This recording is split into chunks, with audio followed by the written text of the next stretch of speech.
This is the tale of Billy O'Hill, who lived all his life in the town of Seville.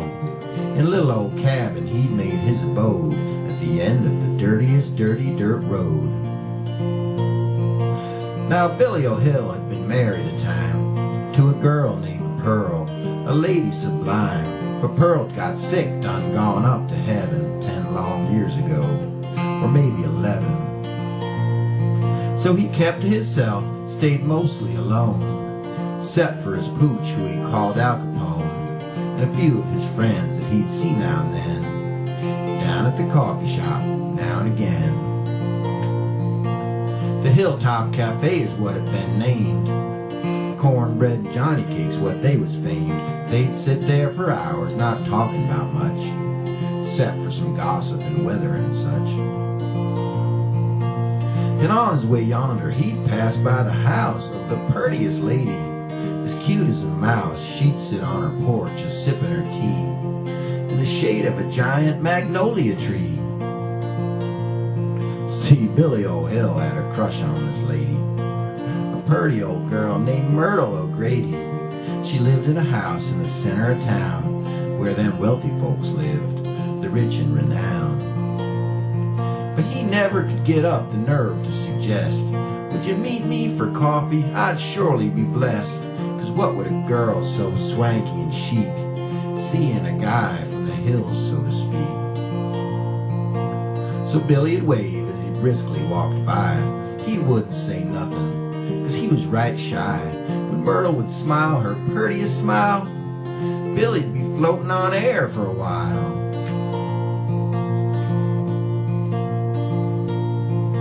Then one day he asked for some friendly advice from his closest of friends, named Earl over Slice, 'cause everyone privy knew Earl could charm like a rooster that woos all them hens on a farm.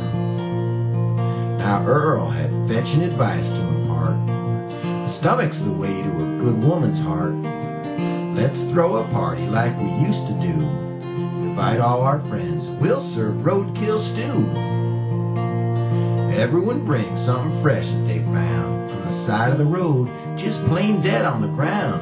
Squirrel or coon or rabbit or beaver, we'll slice them all up with a very large cleaver. We'll mix in some collards and veggies and rice, add in some shine to give it some spice. We'll invite Miss O'Grady to join us that day. Then you can done meet her. What do you say? So Billy went home, started making a list of who would be invited and who could be missed. At the end of the list he penned really neat, Myrtle O'Grady. The list was complete. Then he wrote up the invites, said RSVP. We're throwing a party on Sunday about 3. We'll serve roadkill stew and plenty of shine. I'll break out a jug of my dandelion wine. And then he mailed them all out and done prayed for the best.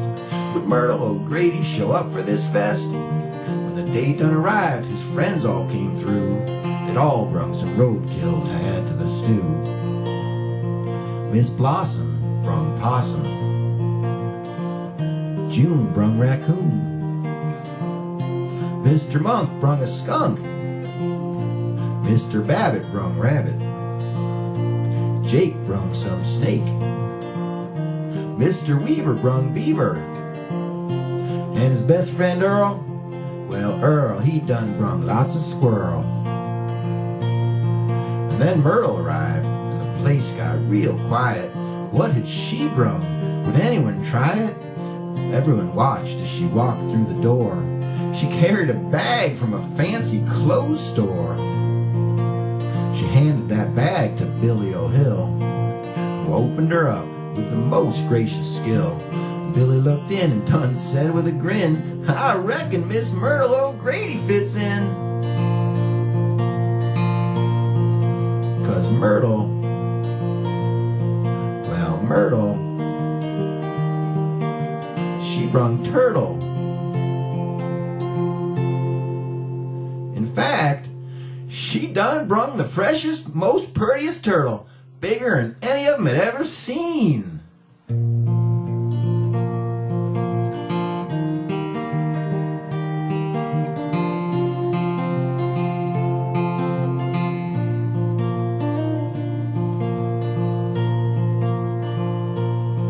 So they cooked up the stew, and that party was grand. And Billy and Myrtle hit it off just as planned, and the rest be done history. Them guests, they all knew that Billy and Myrtle fell in love over stew.